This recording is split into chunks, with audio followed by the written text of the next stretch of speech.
So everyone, এবার তোমাদের first semester Calcutta university Bangla minor এবং এমডিসি পেপারসের সাজেশন দিয়ে দেবো 2025। অ্যান্ড যারা থার্ড সেমিস্টার বাংলা মাইনর আছে তোমরা কিন্তু সাজেশনটা ফলো করতে পারো, বা সাফলি যারা রয়েছে তারা কিন্তু সাজেশনটা ফলো করতে পারে।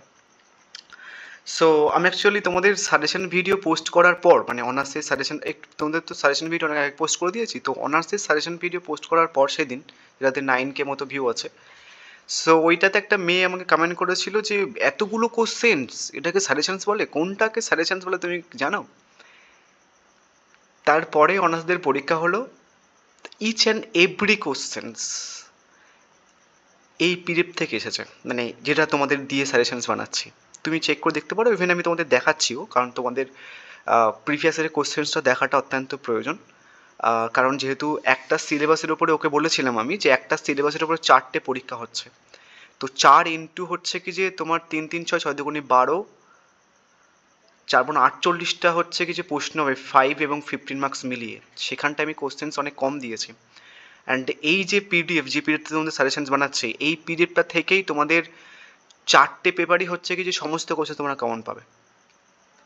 সো জাস্ট কোশ্চেন্সগুলো মিলিয়ে নাও, অ্যান্ড যে আমাকে কমেন্ট করেছিলে সেও একটুখানি দেখে নাও যে কাকে সাজেশনস বলে। তুমি যাকে কমেন্ট করে বলছো, শুধু বাংলা নয়, আমি Bangla, political science, history, sociology, philosophy, education, English, প্রায় 7টা পেপারসের অনার্স এবং জেনারেল পেপারের সাজেশনস বানাই। অ্যান্ড ইচ অ্যান্ড এভরি পেপারসে প্রায় 90 থেকে 95%, কোনো কোনো পেপারে 100% কমন থাকে। সো কমেন্ট করার আগে দুবার ভেবে দেখবে তুমি যার সাজেশনস ফলো করছো সে আমার সাজেশন ফলো করে, যে তার যে কোনো রকমের সাবস্ক্রাইব থাকতে পারে আমার থেকে বেশি বা কম। সো দেখো, প্রথম অনার্সের প্রশ্ন দেখো, সমকালীন বাংলার সমাজ জীবনে যে ছবি চর্যাপদে পরিবর্তিত হয়েছে তার স্বরূপ আলোচনা করো। তা চর্যাপদে মানে সামাজিক জীবনে চর্যাপদের প্রতিফলন। সো আমি তোমাদের কোশ্চেন্স দেখাচ্ছি, এটা মডিউল 1-এর কোশ্চেন্স। চর্যাপদ, চর্যাপদ, চর্যাপদ, চর্যাপদে পরিবর্তিত সমাজ জীবনের চরিত্র। তাহলে এই কোশ্চেনটা চলে এসেছে। ফার্স্ট কোশ্চেন্স কেমন? নেক্সট প্রশ্ন কি, শ্রীকৃষ্ণ কীর্তন কাব্যের কৈপরিচয় সংক্রান্ত বিতর্কটি সম্পর্কে আলোচনা করো। বাংলা সাহিত্যের ইতিহাসে কাব্যটির গুরুত্ব। শ্রীকৃষ্ণ কীর্তন কাব্যের ঐতিহাসিক গুরুত্ব যেটা, সো আমি প্রশ্নটা অনেক জায়গায় রেখেছি, শ্রীকৃষ্ণ কীর্তন কাব্যের ঐতিহাসিক গুরুত্ব। ঠিক আছে, শ্রীকৃষ্ণ কীর্তন কাব্যে তুমি যদি এটা লেখো তাহলেও হতো, বা আমি তোমাকে আরেকটা প্রশ্ন দেখাচ্ছি, শ্রীকৃষ্ণ কীর্তন কাব্যের ঐতিহাসিক গুরুত্ব। তাহলে এটা কমন, এটা আপাতত রাখছি না আমি কমনের তালিকায়, কারণ ওটা হুবহু কমন পড়ে গেছে। নেক্সট হচ্ছে কি যে মডিউল 1-এর এখানে প্রশ্ন, আবার মানে 5 মার্কসের দুটো প্রশ্ন দেখে নাও। মডিউল 1 যেহেতু দেখাচ্ছি, তো 5 মার্কসে কী পড়েছিল? শ্রীকৃষ্ণ কীর্তন কাব্যের খণ্ড, অ্যাকচুয়ালি শ্রীকৃষ্ণ কীর্তন কাব্যের খণ্ড। এবার তুমি যখন বিষয়বস্তু পড়ে নিচ্ছ বা গ্রন্থটির নাম পড়ে নিচ্ছ, তখন কিন্তু খণ্ডটা ওখানটা মেনশন করা ছিল, হুবাহু না পড়লেও কিন্তু এই অ্যান্সার্সের মধ্যে রয়েছে। তাহলে হচ্ছে কি যে এটাও কমন। চর্যাপদের ঐতিহাসিক গুরুত্ব, দেখো চর্যাপদের ঐতিহাসিক গুরুত্ব, চর্যাপদের ঐতিহাসিক গুরুত্ব, ফাইন। এবার হচ্ছে কি যে 5 মার্কসের এবং 50 মার্কসের মডিউল 1 কভার হয়ে গেল। তারপর হচ্ছে কি যে মডিউল 2, বাংলা সাহিত্যে ভাগবতের প্রথম অনুবাদককে, অনুবাদক এবং তার রচিত কাব্যের পরিচয় দাও। ভাগবত আমি তোমাকে দেখাচ্ছি, মডিউল 2-এর প্রশ্ন এটা। মডিউল 2 কোথায়? মডিউল 2 শ্রী চৈতন্য ভাগবত এটা। সো যখন তুমি এটা পড়বে, ঐতিহাসিক গুরুত্ব যখন পড়বে, এই যে প্রশ্নটা মানে ভাগবত প্রথম অনুবাদক কে, তারপর এটা পড়ে নিচ্ছ, তাহলে শ্রী চৈতন্য ভাগবত আমি দিয়েছিলাম, তাহলে এটা কমন। বাট শ্রী চৈতন্য চরিতামৃত তোমাদের কিন্তু ইম্পর্টেন্ট। নেক্সট হচ্ছে কি যে বৈষ্ণব পদাবলী সাহিত্যে চণ্ডীদাসের কৈপ্রতিভা। চণ্ডীদাসের কৈপ্রতিভা এটাও কিন্তু মডিউল 1-এর প্রশ্ন, এই মডিউল 2-এর প্রশ্ন। চণ্ডীদাসের কবি প্রতিভা, চণ্ডীদাসের কৈপ্রতিভা, চণ্ডীদাসের কৈপ্রতিভা কোথায়? কি প্রশ্ন? বৈষ্ণব পদব্য হিসেবে চণ্ডীদাসের কৈপ্রতিভা,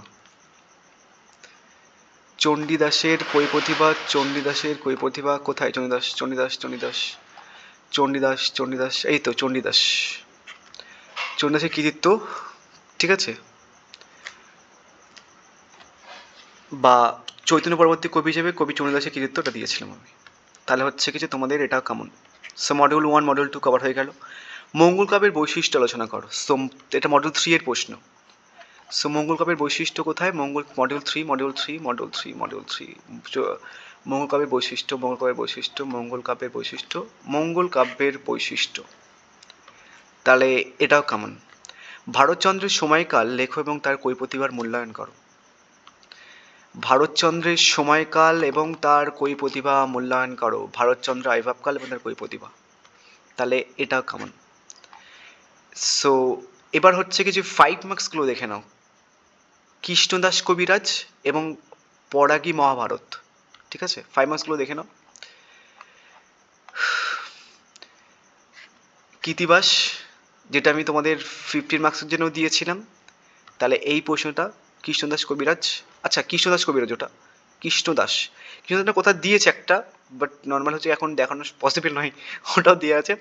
পরাগী মহাভারত দেখে নাও। পরাগী মহাভারত এটা কি মানে কৃষ্ণদাস কবিরাজ আমি দিয়েছিলাম, বাট কোথায় দিয়েছিলাম? শ্রীকৃষ্ণ বিজয়, না না না, কৃষ্ণদাস কবিরাজ আমি দিয়েছিলাম, বাট কোথায় জানি না, দিয়েছিলাম, তোমরা চেক করে দেখতে পারো। নেক্সট হচ্ছে কি যে আর কি প্রশ্ন বাকি রয়েছে এখান থেকে? ধর্মমঙ্গল কাব্যের শ্রেষ্ঠ কবি বৈশিষ্ট্যের পরিচয় দাও। মডিউল 3 এর প্রশ্ন।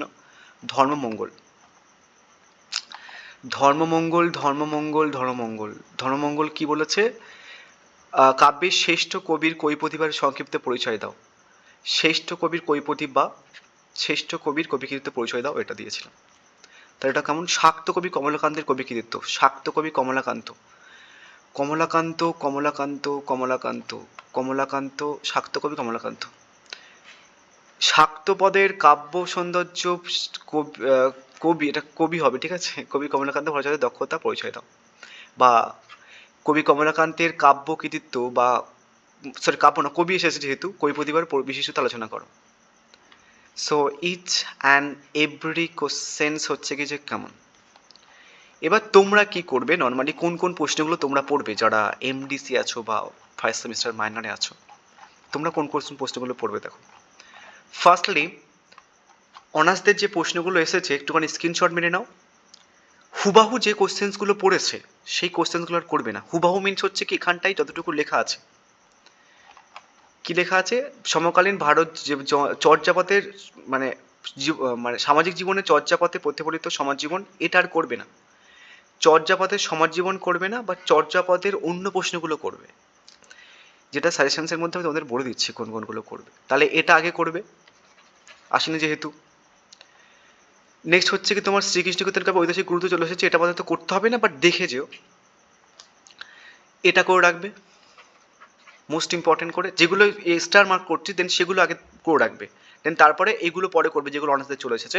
মানে ডিরেক্টলি কোশ্চেন্স করবে না, কোনো কোশ্চেন্স ডিরেক্টলি করবে না যেটা চলে এসেছে। যেমন চর্যাপদের সামাজিক জীবনে চর্যাপদের প্রতিফলনটা চলে এসেছে, ডিরেক্টলি করতে হবে না আর কিছু, বুঝে গেছে? নেক্সট হচ্ছে কি তোমরা এগুলো পরে করবে, অনার্সদের যে কোশ্চেনগুলো এসেছে বা এই প্রশ্নটা পরে করবে, 2 দাগের প্রশ্নটা পরে করবে, বা তার আগে এটা করবে। নেক্সট, এটা আবার করতে হবে না, চর্যাপদের সমাজ জীবনের প্রতিফলন, এটা আর করতে হবে না, এটাও করতে হবে না, এটাও করতে হবে না, এটাও করতে হবে না, চর্যাপদ থেকে বাদত কিছু করতে হবে না, জাস্ট দেখে যেতে পারো। এটা করবে মডিউল 1 থেকে। নেক্সট 5 মার্কসের জন্য এখান থেকে এটা করবে, দেন এখান থেকে এটা করবে।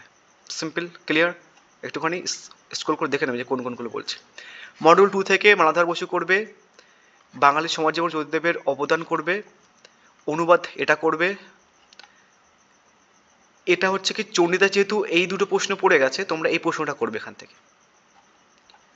নেক্সট এই প্রশ্নটা করবে, যতগুলো প্রশ্ন সে দেখে রাখবে যে কোন কোন প্রশ্নগুলো এখানটা রয়েছে। নেক্সট হচ্ছে মিথিলার কবি বিদ্যাপতি, এটাও কিন্তু করে রাখবে। নেক্সট এটা করবে, অ্যান্ড শ্রীচৈতন্য চরিতামৃত করবে, মানে হচ্ছে কি যে এটা আপাতত করবে না। 5 মার্কের জন্য দেখে নাও কৃতিবাস, যেটা চলে এসেছে। আচ্ছা, কবি কৃতিবাসের জনপ্রিয়তার এটা আই থিঙ্ক যদি চলে এসেছে দেখে নেবে, তাহলে করতে হবে না। অদ্ভুত রামায়ণ, শ্রীরাম পাঁচালী, গোবিন্দ দাস, জ্ঞানদাস, শ্রীকৃষ্ণ বিজয়, এটা করে রাখবে। সবথেকে বেশি ইম্পর্টেন্ট কিন্তু এটা। চৌদাসের ভাবশিষ্য বলা হয় কেন, এটা করে রাখবে। নেক্সট হচ্ছে কিছু মডিউল 3, এটার করতে হবে না। এই যে কই প্রতিভা পড়ে গেছে কমলাকান্ত, তাহলে তোমার কাব্য প্রতিভাটা করবে, ঠিক আছে? এবং কমলাকান্ত এবং তার সাথে রামপ্রসাদও কিন্তু করে রাখবে। নেক্সট চণ্ডীমঙ্গল কাব্যের শ্রেষ্ঠ কবি, এটা তো পড়ে গেছে আই থিঙ্ক। আচ্ছা, কবি কে, তার শ্রেষ্ঠত্বের কারণ কি, শ্রেষ্ঠ কবি বলা হয় কেন পড়ে গেছে, তা কিন্তু পড়ে গেছে, বাট কারণ কি সেটা কিন্তু আসেনি। আলোয়ালটা করে রাখবে। নেক্সট হচ্ছে কি তোমাকে এটা আবার তো করতে হবে না, দৌলত কাজই করে রাখবে, এখান থেকে এটা করে রাখবে। অ্যান্ড আমি তোমাদের কাব্যের বৈশিষ্ট্য বই দিয়েছিলাম, বৈশিষ্ট্য বাদ দেবে, বাদ বাকি কারণ, শ্রেষ্ঠ কবি কি, এটাও পড়ে গেছে, এটা করতে হবে না, বিরত পড়ে রাখবে। সিম্পল। 5 মাসের জন্য দেখে নাও, শাহ মোহাম্মদ শগির, রামপ্রসাদ, কবি কঙ্কন, নেক্সট হচ্ছে কি তোমার অন্নদামঙ্গল কাব্যে। এবং আরেকটা জিনিস তোমাদের বলে দিই, যদি কালকে আমি ভিডিও পোস্ট করতে পারি তাহলে তোমাদের একবার সেপারেটলি ভিডিও বানিয়ে দেবো, অনেক যেগুলো কেটে, মানে এতে যেরকম কেটে কেটে বলে দিয়েছি এটা করতে হবে না, এটা করবে। বাট যদি কালকে ভিডিও পোস্ট করতে পারি আমি, নর্মাল হচ্ছে কি তোমাদের জন্য একটা সেপারেট আর একটা ভিডিও বানিয়ে দেবো। বাট এখান থেকে যেগুলো বলেছি সেগুলো করলে মোটামুটি তোমরা 100% কমন পেয়ে যাবে। So thank you.